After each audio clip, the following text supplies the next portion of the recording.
All right, everybody, really excited. I've got a good friend of mine, Brad Rapone, out in Manassas, Virginia, and he's the owner of Tradewraps and a truck vinyl wrapping specialist, guru, and 3M authorized specialist.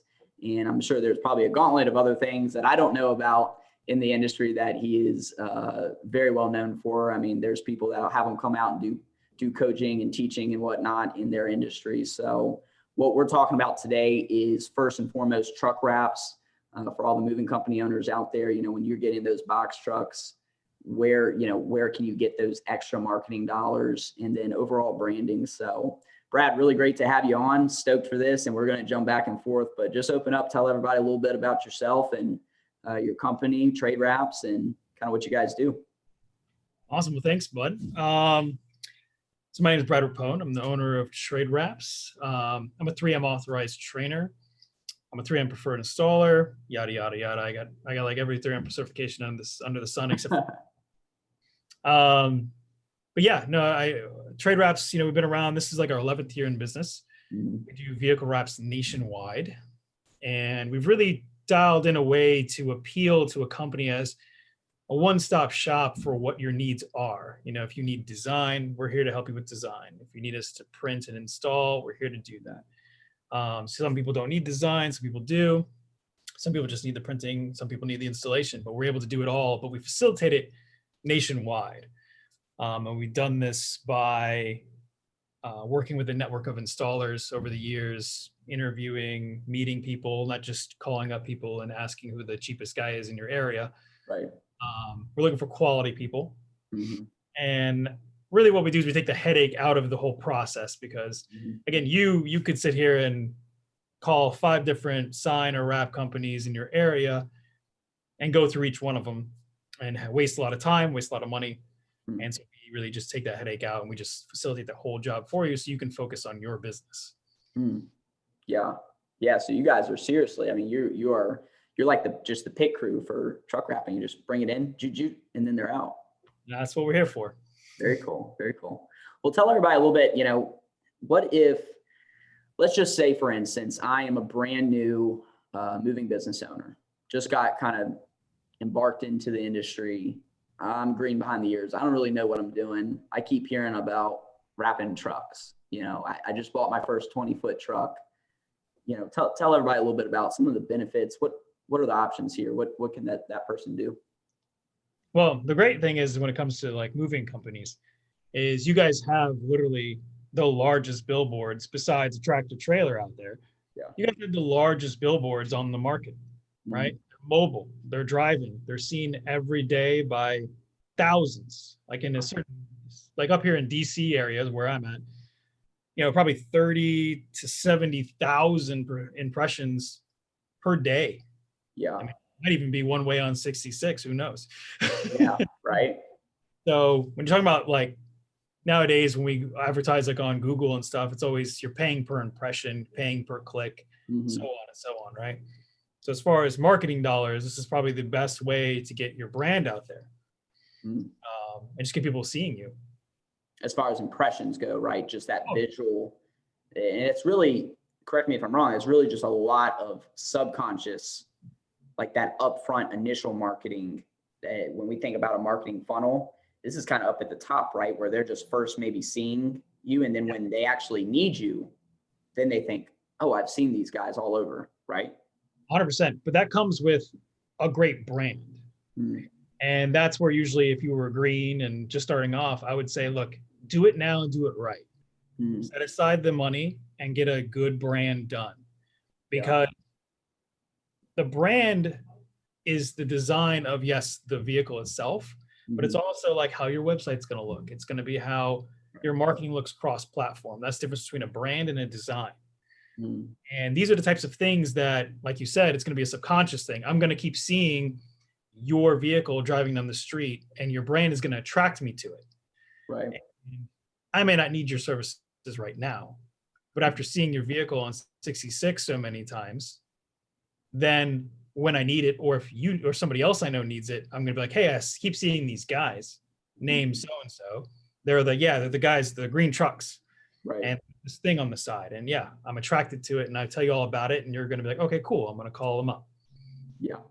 That's the power of branding, is you stick in somebody's head. If you are a guy who gets like, I mean, I guess we should back up a little bit too, right? Difference between wrapping and lettering, right? Sure. Yeah. Yeah. Yeah.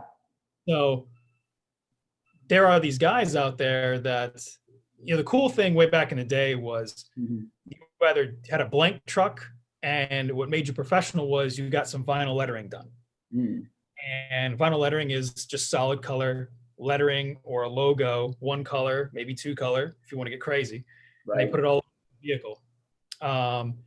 Vehicle wraps nowadays are full color, full print that cover the entire box, and Mm. sometimes even your cab.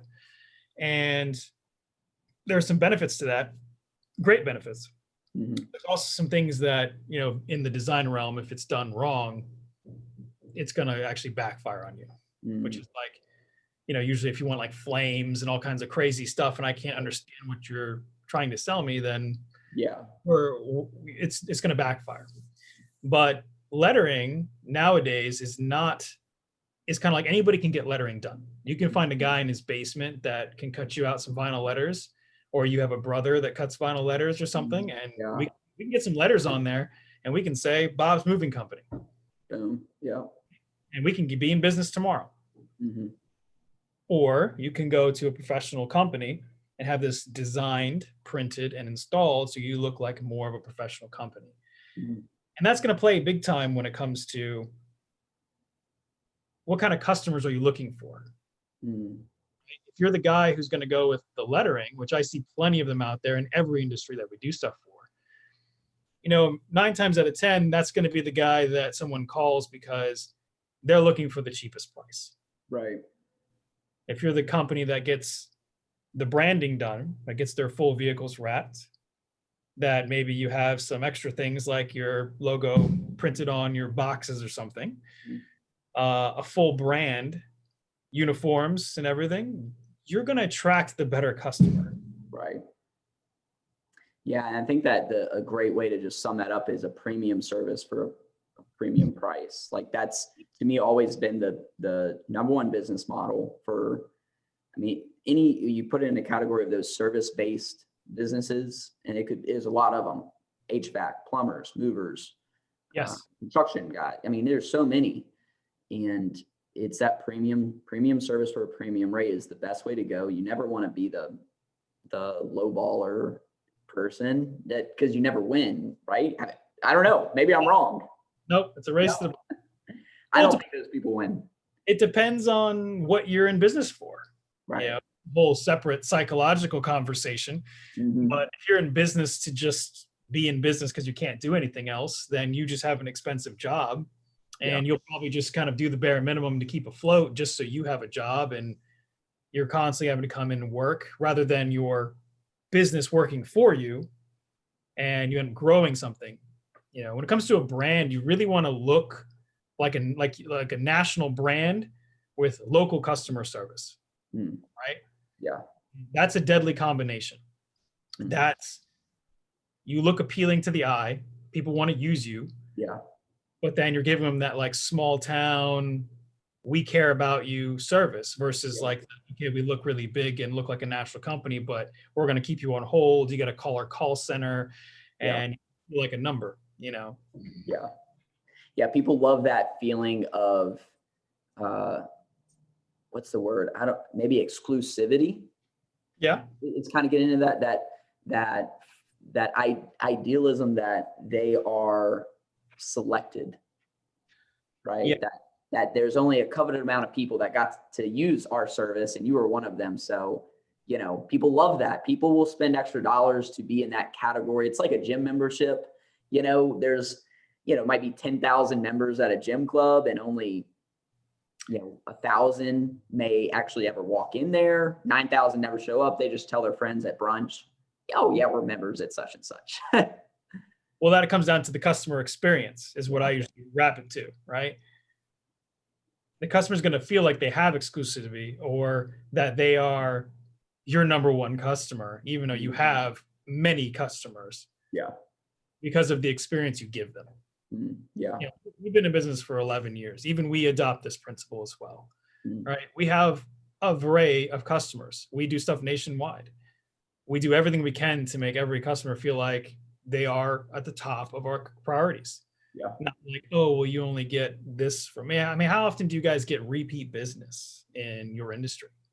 Oh, well, if you perform good service, I mean, a person moves in their lifetime between like 8 to 12 times. Right. And would you rather them use you again, or would you rather them go to the next guy who has a great looking brand done? You definitely use me again, because that's I don't have to pay as much money to acquire the customer. Yeah. Exactly. Yeah. So again, like some design trends nowadays are going to be, clean, Mm-hmm. not cluttered stuff. Usually they go with some kind of large logo. They're not even putting phone numbers on anymore. That's kind of a thing. Where when was the Really? last time you wrote a phone number? Yeah. Yeah. Cause it's not like I'm necessarily gonna, boom, snap the picture, drive You're in. gonna Google it, right? You're gonna say, Yeah. "Oh, Bob's Moving Company," and if it looks like the truck, the website, the Facebook page, everything looks like the truck, you got me. Yeah. Yeah. I saw one picture online. Before our conversation today, I was looking up just some good wraps and bad wraps. And I saw one and it had a QR code on it. Mm-hmm. And I was like, that's odd. How am I going to scan a QR code when you fly 60 miles an hour down the road? I don't know. Yeah, QR codes were like a thing, 6 years ago, maybe. Yeah. I think what it did is everybody was trying to find some way to market to our phones, right? To get people to interact with our phones. And I think the technology came out way too quick, and people grabbed hold of it and just pulled it in different directions. And it got to the point where, like, if you wanted the QR code to like work, you had to use like Microsoft Tag.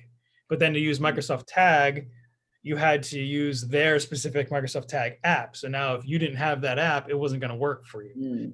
So QR codes on vehicles, don't really work. Yeah. Yeah. That's what I thought too.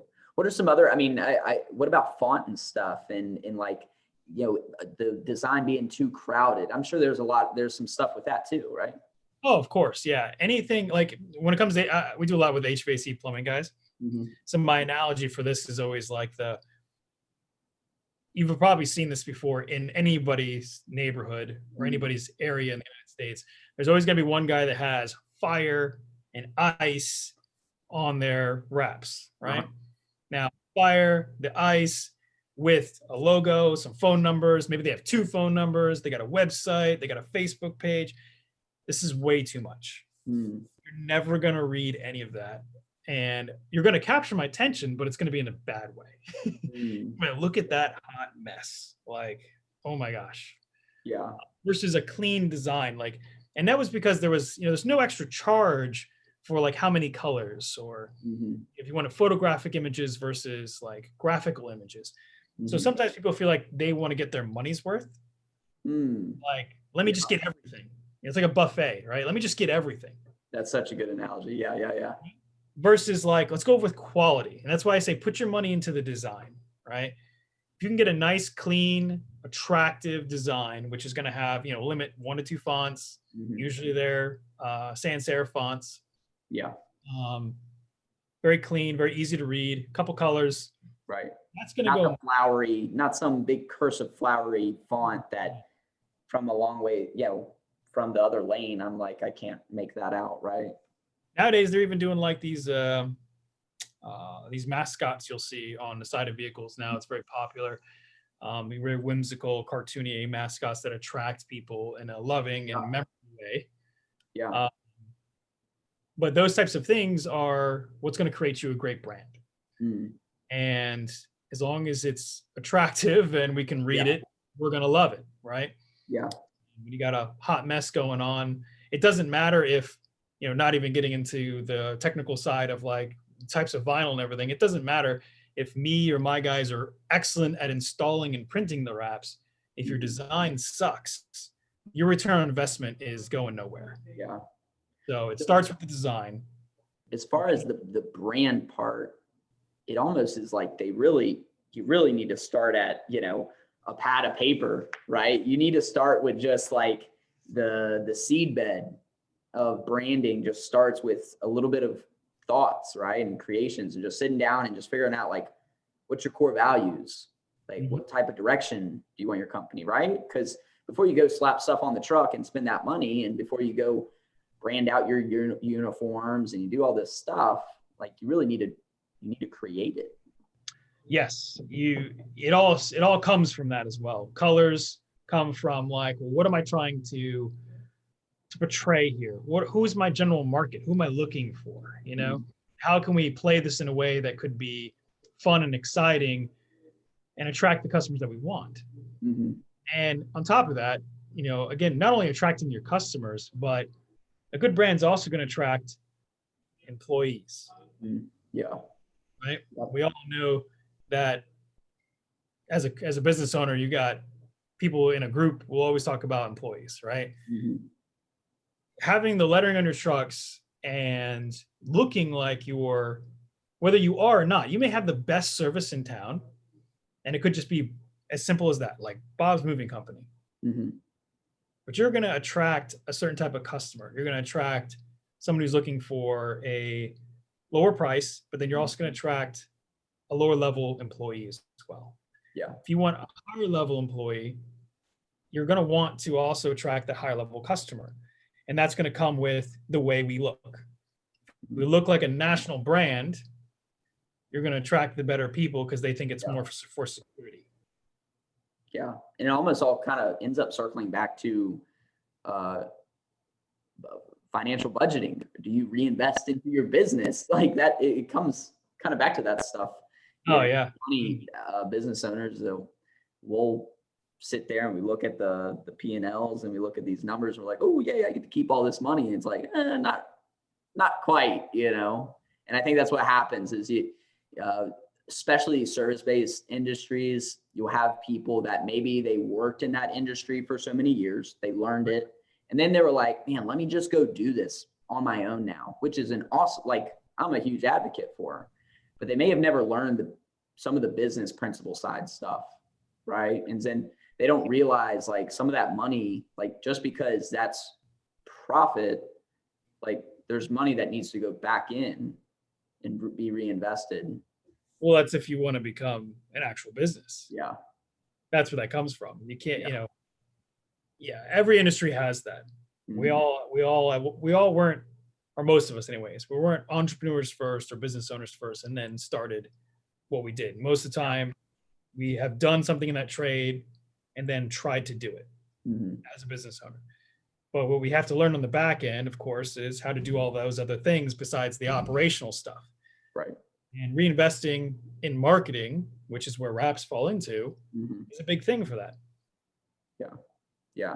Well, with Tradewraps, because that's your company and that's a great example for us. You know, I've went through you guys' stuff and everything that you're talking about. You're not just teaching and doing for other companies, you're using it on your own company, right? So talk about the very like beginning of Tradewraps. Yeah, look at this. Look at this. Boom. See, it's everywhere. Everything, man. So talk about that. Talk about like how did you build your brand? Because that's the best way to teach this is like, let's take something and show people how it was built. Well, and I wouldn't say that I have the best brand either, right? Because I'm a harsh critic on my own stuff.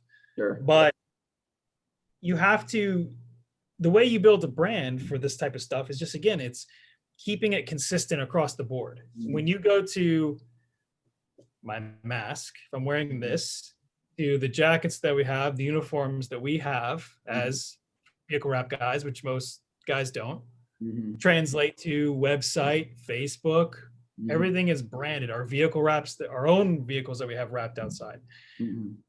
Everything has the same color scheme, same logo, same fonts, everything transcends. And that's why we actually get compliments. You know, people walk in the door and they're like, hey, are you guys a franchise? And some of my guys get upset about that because like, oh, we're not a franchise. No. And I'm like, no, that's a compliment. Because the compliment is franchises are very good about creating brands, right? They create, it doesn't mean they're actually creating good products. Some of them are, some of them aren't. I don't know. But a lot of them are good about making a quick brand and just branding everything and then just slapping it out to the market. And then you're the one who's buying it. Yeah. So I try to give that national look, but give you that small town customer service, give you that customer experience. And that comes with just consistently keeping your brand alive. Don't have this truck look different from that truck. Right. Don't have this website look different from your Facebook or your Twitter or your social media or any of the social media things. Have branding consistency. So would you say, because this question just popped in my head, for a moving owner that has maybe, I don't know, 3, 4, 5 plus trucks, would you say that their wraps, and some of these trucks may vary in size, but should the wraps all be pretty much the same? Yeah. Yes. Now, of course, trucks, again, we've taken people's brands and transform them onto different types of vehicles for them, right? Some people have pickup trucks, box trucks, vans, whatever. Yeah. And we rework the design to still fit that vehicle, but still maintain your brand, right? So you should have a row of trucks, box trucks, whatever it is, right? And they should all look the same. They should all be projecting the same image. They should be projecting the same values. They should be projecting the same services. And by doing that, when they drive out, if you have a fleet of vehicles, let's just say even 5 vehicles, right? Yeah. You look like you have 10 automatically. Because me as the consumer, that can't possibly be the same vehicle I just saw like this morning. It's got to be. So you can see how as you grow, if you have 10 vehicles on the road, now you have 20 in somebody else's mind. Yeah, there's like this exponential feel of growth when it's continuity. I think that's probably the word. Consistency and continuity. Yes. There are words there. And again, this also helps separate you from like anybody in any industry, right? I'm sure in your industry, you guys have the guy that's the generalist, right? Yeah. He has a truck, maybe he puts lettering on it, but he may do moving some parts of the year. Some parts of the year he does something else, but he's just a guy with, and he's sucking up some of your market or making your prices lower down because he's taking up some of that market because he's charging way less than you. Right. Well, how do you separate yourself from someone like that and not even have them in the conversation is to get your vehicles and your brand looking consistent as possible and looking like you're up here and he's down here. Yeah. And that part that you just talked about that this generalist is coming in and kind of taking up some of the market and making you almost feel like you need to bring your prices down. I think that's one of the biggest problems and struggles that especially with my clients, when I start working with them, that's probably one of the first things I look at is like, all right, what are you charging? Because most people, they don't charge enough. Like, oh my goodness, do you believe in what you're offering? Well, your service is amazing. Like, look at this. You guys are 5 out of 5 with, 72 reviews. You're worth it. You just have to believe in yourself a little bit more. We always tell people too, if price is your number one priority when it comes to like our products, and I'm sure you guys can adopt this as well. If price is your number one priority for our product, it's just not going to work out.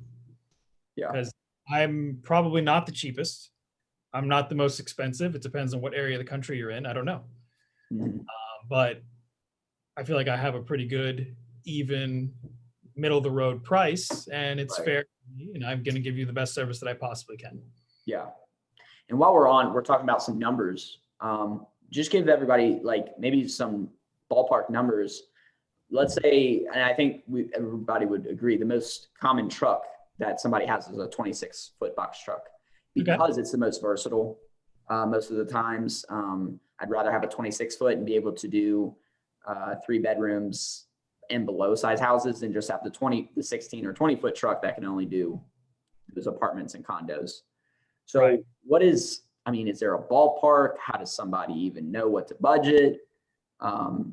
Give us some idea. Well, that's great, but you can't use my price. I'm going to give you my price generally, but my price is not going to be fair to like, well, Brad's charging this, so that means this guy should be charging me this, right? Right. Everybody's going to have, if you want to use me, cool. I'll be happy to, sell it to anybody nationwide. Sure. But depending on where you are, there's always going to be somebody who is going to be less or more. It's up to them.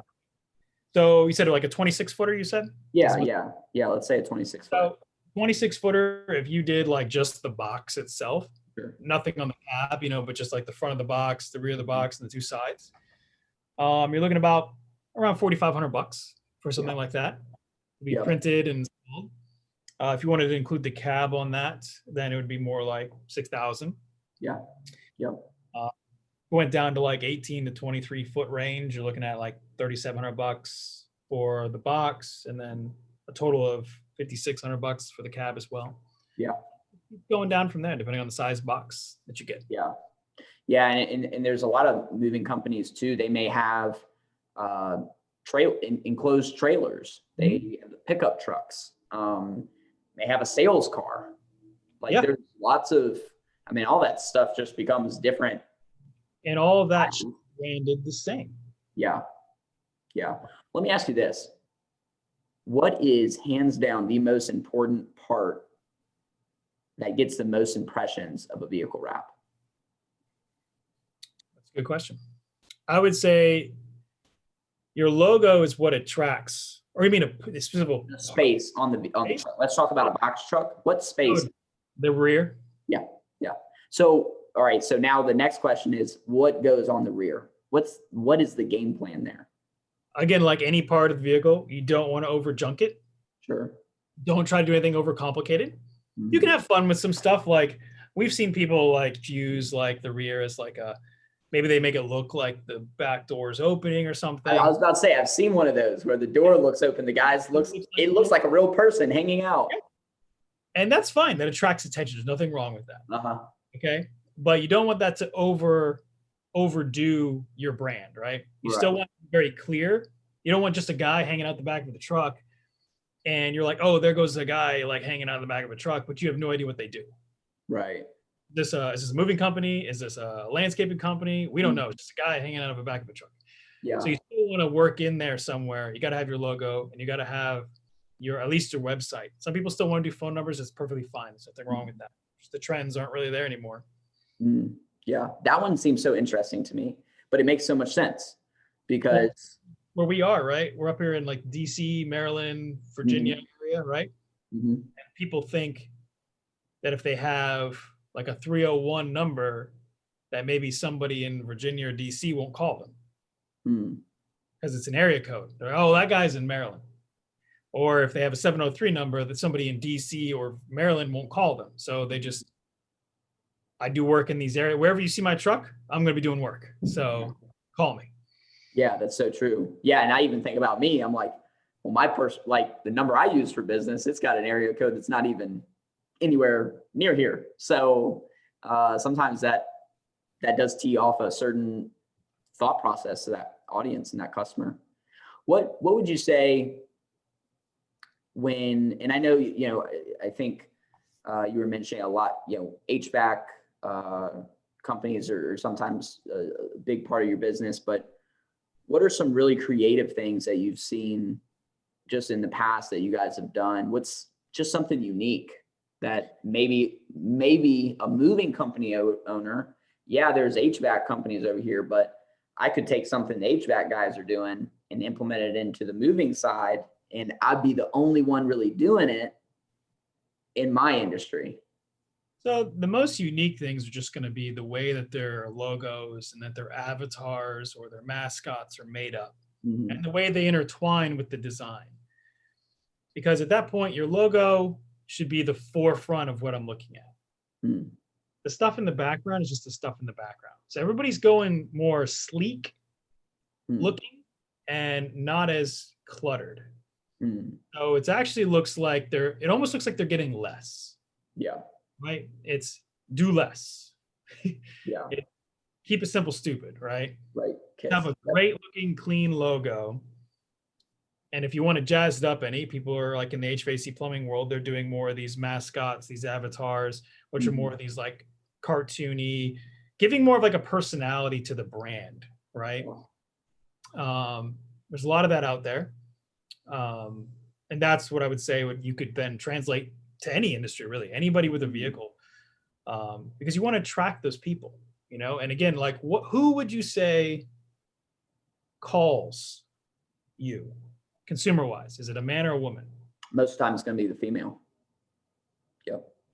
So you want to be appealing more to a female when it comes to your marketing. And usually what helps with that is, you know, these like cartoony mascots give a nice, clean, you know, funny vibe to them. Right. Kids will see them on the side of the roads, point. You know, again, it's you're pulling in a lot of strings there. Right. That stuff. Like, I guess us as men really don't care as much, you know. But Right. I think who's calling your call center right now or your company to order. Yeah, and that's so valuable. You know, I try to do that as often as I can, is to put myself, almost putting like a helmet on, put my customer helmet on, because that is the penultimate authority, right? It's like, that's why we're doing what we're doing here. That's who we're marketing to. Here's another thing that I think people would want to, this is what people would ask, right? If they're looking at getting a wrap, they're probably going to say, oh, well, it costs X amount of money. Well, how do I know what my ROI is? How do I know what my return is? Right. So what's your response there on that type of language? Well, it'll work. Okay. There are a lot of factors that will make it not work. And that's things that I can't control. You know, you as a business owner, how are you? Are you able to treat your employees well, you know, market good, those types of things. But as far as like creating a brand, what I would say is I'll make it work.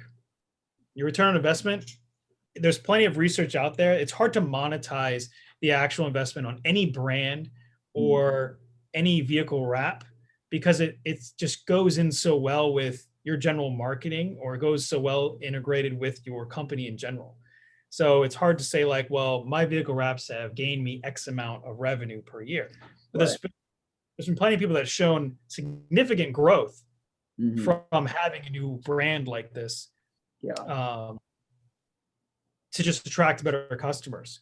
And you're talking about 30, 40, 50, 100, 200% growth from something like this. But there are also factors that somebody can get the same brand done, but they're just not as good as a business owner as you, and they're not go anywhere.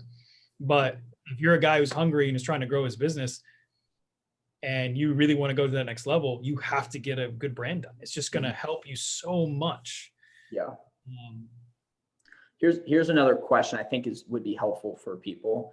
What, in terms of just like marketing, advertising, and some of these business building moves, I kind of think of, especially with moving, I think of it like a chess game. It's like, okay, what move is next? I'm a very logical thinker, but what would be some like hands down necessity moves or things to do in your business, aka maybe website design and build out, maybe logo design, like what things are necessity, like you have to do these things really before the vehicle wrapping? What would be some of those? I wouldn't necessarily put them in an order. I think it needs to be an order that fits for you, right? Because sometimes, well, okay, there is a certain order. You got to have a logo. Yeah.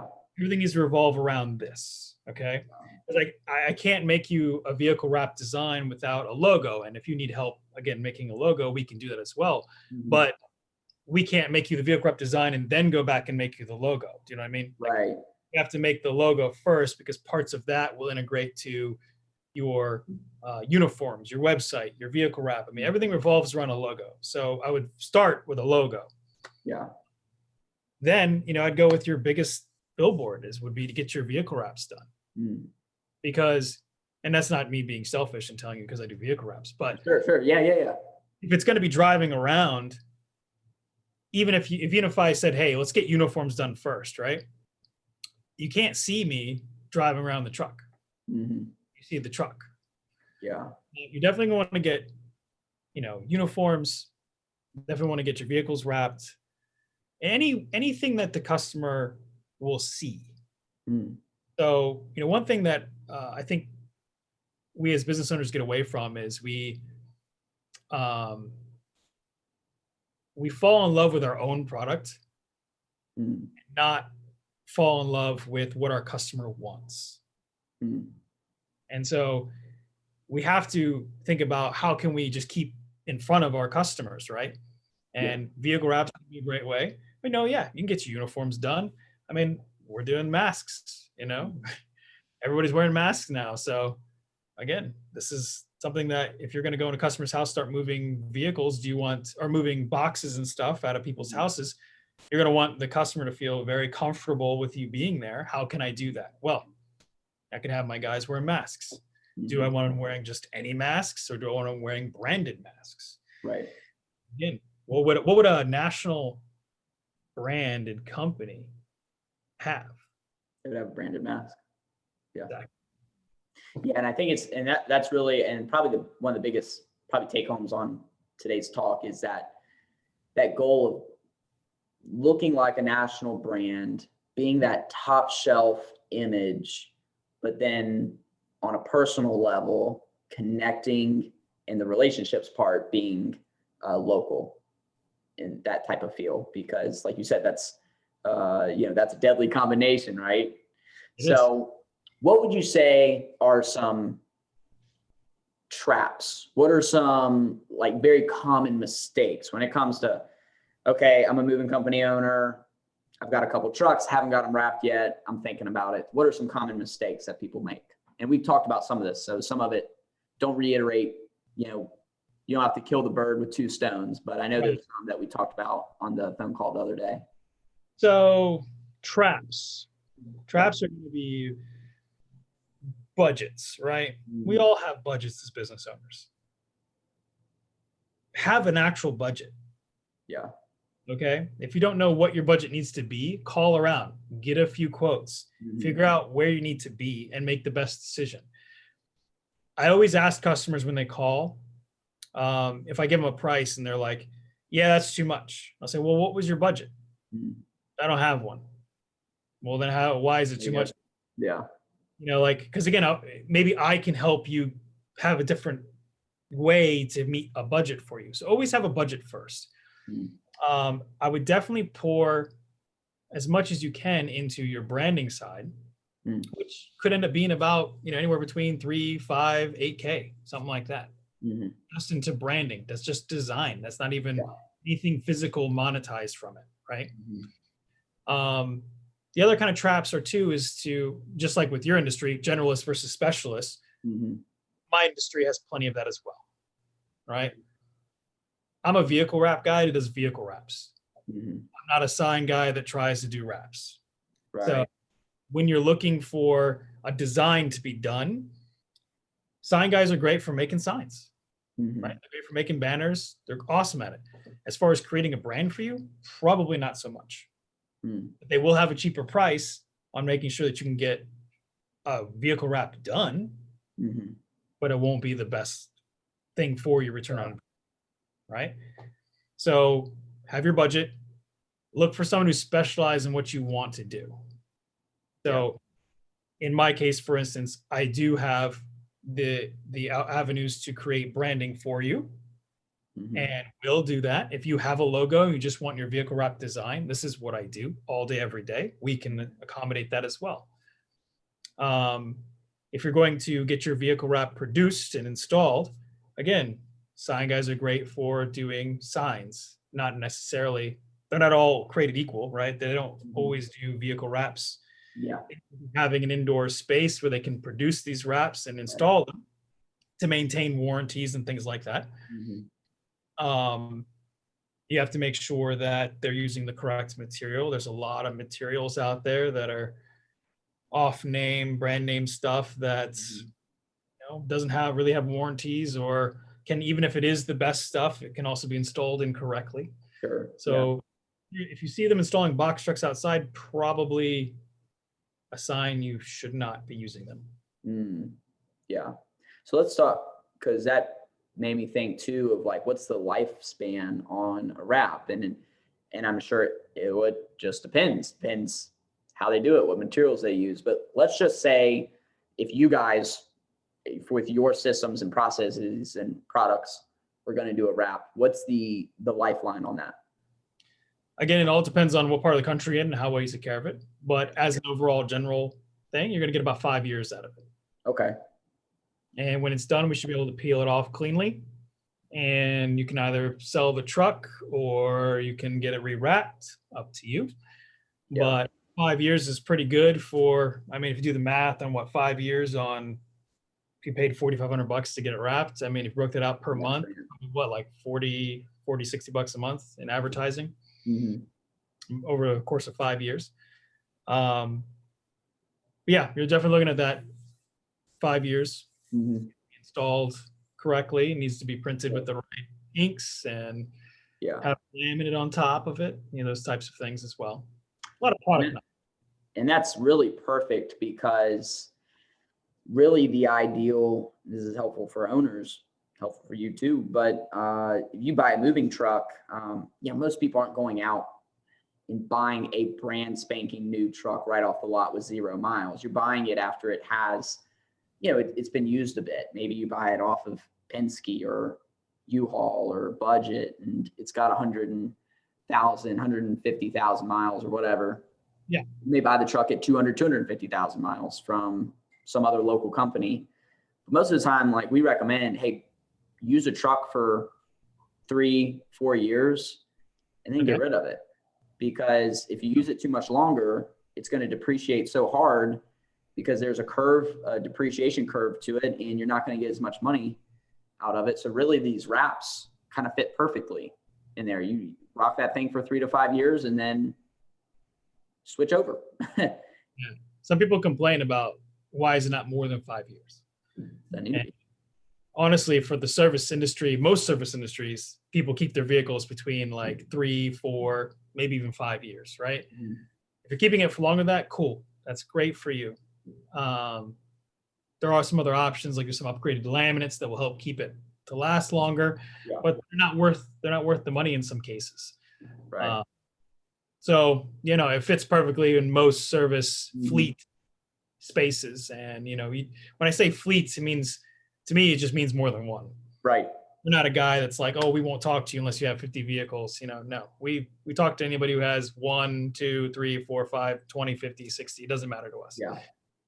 We treat you all the same. So. Yeah. And that's I like hearing that because one, anybody watching this, you should treat your customers like that too. But whether they have 2 pieces of furniture or whether they have, that 6,000 square foot ginormous home. But, I think we talked about a lot of the just some of the stuff broad, some of it more specific. What would you say if, I'm a moving company owner and I'm looking for ways to diversify my marketing. I've already wrapped my trucks. Okay. I've built my brand. I've already wrapped trucks. I've spent money on it. Whether I got a good wrap job or not, and a good design or not, I don't know, right? Because most of the time, these moving company owners, they don't know. They kind of are just trusting that whoever they picked did a good job for them. So once that person they're already established and they've already got trucks wrapped, any advice for those people? They've had that truck for a couple years maybe. And they're like, yeah, it looks pretty good, but I don't really know if it's the best. I would say get an opinion. Get an opinion. I will talk to anybody, so you don't have to buy anything from me to just have a conversation with me. So I can tell you if you have a good design or not.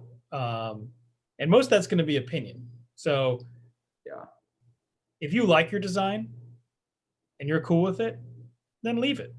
But market the hell out of it. But if you're struggling to see it translate into like a national brand type thing, then maybe you need to be looking at making a switch. And some companies, change up their brand every 10 years, So if you've had and also there's this too, I don't know about your industry as much, but I'm pretty sure all the baby boomers are retiring and everything, and there's going to be this influx in either generational changes to ownership of companies or other companies buying other companies. Mm. And if you are a younger generation taking over for your parents, if you want to then thrive in a market and take off, you might want to consider this to be one of the first things you do, is to revamp and refresh the company. Yeah, precisely.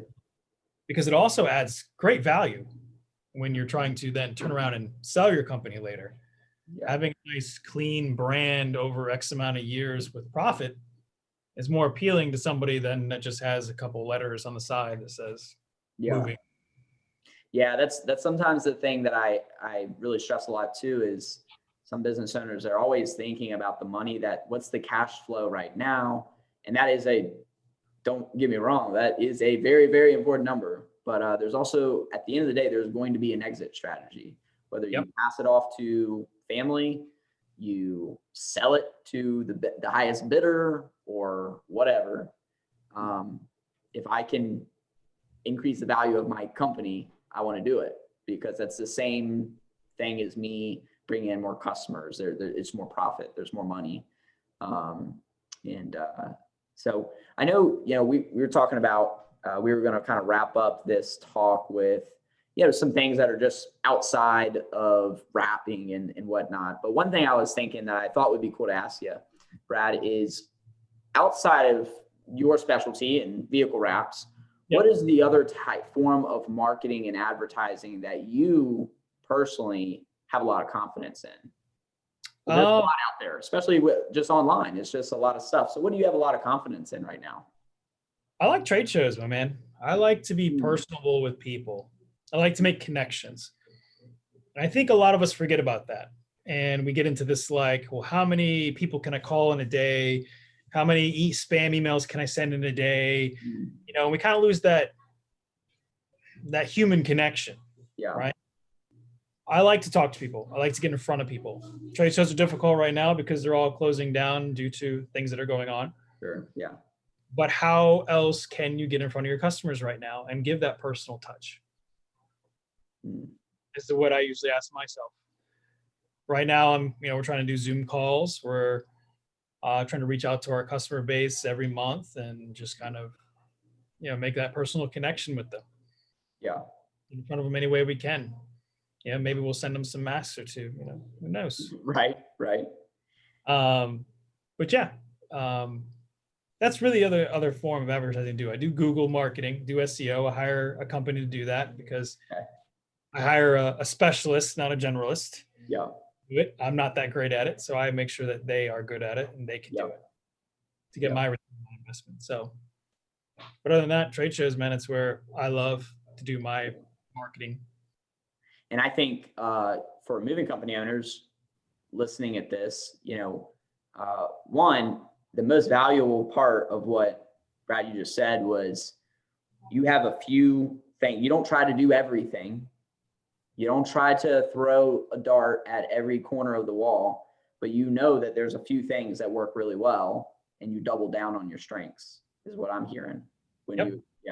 And I love it. With what you do, trade shows are that's probably where it's at, because you're on the ground. Boots on the ground is what I think they call it. And well, I mean, how is he supposed to trust me if you're in California?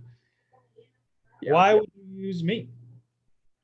Hopefully I've met you and made a connection. You're like, man, this guy, even though he doesn't have any hair, he's pretty cool.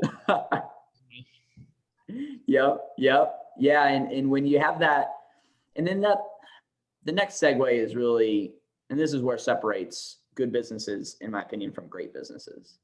Yes. And also good owners from great owners, is that charisma and that willingness to go the extra mile, to reach a hand out and say, hey, how are you? My name's Winston, and it seems like such a negligent part, because everybody gets so encapsulated with, well, how do I do the Facebook ads, and how do I do this SEO? And they want to master this whole online thing, or they want to know all these very specific things. And it's like, man, just be friendly, promote your company, but be a good person. Like when you're, yeah, how often, this is a great question. When you're out and about, you have kids, right? You have a couple young kids. You guys are out and about living life. Do you talk with people about your business when you're just out and about living your life? How often does that happen for you? Happens all the time organically.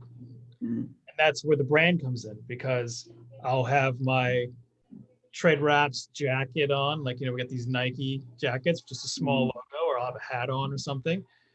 My kids might be wearing it as well. Yes, we'll be wearing our masks now too. And people go, oh, they see this TW, right? And they're like, oh, I've seen that around. And they'll ask what it is if they don't know, or they'll know somebody who's gotten their vehicle. Oh, you guys do vehicle wraps, right? And they'll start asking questions, and it just happens organically. You never know who you're going to meet and how you're going to meet them, but if you can do it organically, that's the best way. Yeah. And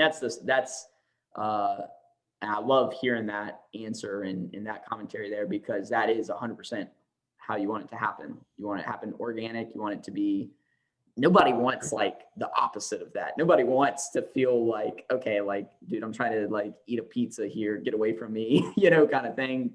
I'm hanging out with, my spouse, or I've got kids with me. But when they organically ask, and that gives you a lot of confidence as an owner, doesn't it? When people are asking about your brand and you have stuff representing, you're like, when people ask, what's the ROI? It's like, well, I might not have a physical number to sit here and write you, but I could tell you I get asked about it daily. Yeah. And that's when you have a lot of confidence, I think, in the branding part, is when you've got that organic flow. And that's how you attract other employees as well, is you see that brand, maybe you see it out and about, and they start asking questions. Are you guys hiring? Never know. Yeah. But are you, as a business owner, are you wearing your brand? Do you believe in your brand enough to like drive your truck home with your branded stuff on it, whether you're HOA or whatever allows you to? How much do you believe in your brand? How much do you like your brand? Yeah. That gets a little deeper. That goes into the whole premise of, do you love what you're doing? Do you get energy from what it is that you provide value? And that part, I know you could talk a lot about that part. But let me ask you this, because I prepped you a little bit on it. Where do you see, and I know, you have a different industry market than the audience here, but we're all in similar economy. We're in the American economy, with just a lot of the social stuff going on. Election just happened, a lot of things happening. I'm not going to dive too deep into that, but where do you see the business market and the economy here in America as a whole in the next 6 to 12 months? Do you see stuff climbing? Do you see anything dipping, staying the same? What's your thoughts? I think it depends on your industry, really. But I think at the end of the day, it's what people need to realize is you shouldn't let external forces dictate whether you're going to do good or not. Now, there are some things you can't control, right? Like if you're a restaurant owner right now, I'm sorry. I really feel for you. It sucks, okay? A lot of it's going to be out of your control. But in the service industry, in my industry, it's up to us to dictate what our own economy is. You're going to if you're already thinking like, okay, Corona's here, are we going to go into another wave of stuff? You're pretty much asking for it to happen, and you're taking your eye off the ball. Yeah. And in fact, you should be focusing more in your business and what can I do now more than ever to come out ahead of this? Because let's be real, a lot of people in all these industries are pulling back. They're pulling back their dollars, their marketing dollars, they're pulling back hiring people, they're probably letting people go, and they're focusing more on like damage control than they are of like, what can I be doing to push forward right now so that so that I can thrive now, but then when this is all done and behind us, I come out way ahead of you. Yeah. Yeah. And that's where you got to look back in on your processes, your profiles, employee avatars? Or do you have the right people working for you? What are your marketing strategies? How else can we get in front of our customers more? Yeah. That more personal touch to get people to love us more than just being a number. Yeah. Don't let all this external crap. Yeah. There's always going to be another election. There's always going to be another this. There's always going to be another pandemic, whether it's here or abroad, whatever. And it's up to you whether you let that affect you or not. Yeah. And out of this whole thing, the last 2 minutes, that was probably the best. If anybody listened to any part, I hope they listen to that part, because that was the most valuable part. Seriously, because it's Well, just how many people having a goal and being committed to it, and that confidence part that, you know what, everything's going to be all right. Being thankful. I really have to remind myself a lot about that gratitude part and thankfulness. I try to wake up and really get that in my routine, because with all those external factors, that's usually one of the first things for me that it falls off the wagon, is that gratitude. I don't know. What about for you with gratitude, thankfulness? What about that part? Gratitude's a muscle, my man. You have to use it, and you have to practice it.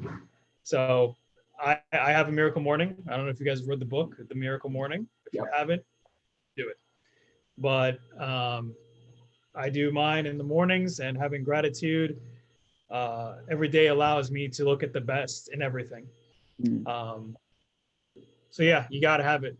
I mean, how many times you looked on Facebook right now and everybody's like, oh my God, 2020, can't wait till it's over, or it sucks so bad, or I'm going on those posts and I'm like, 2020 has been a great year for me.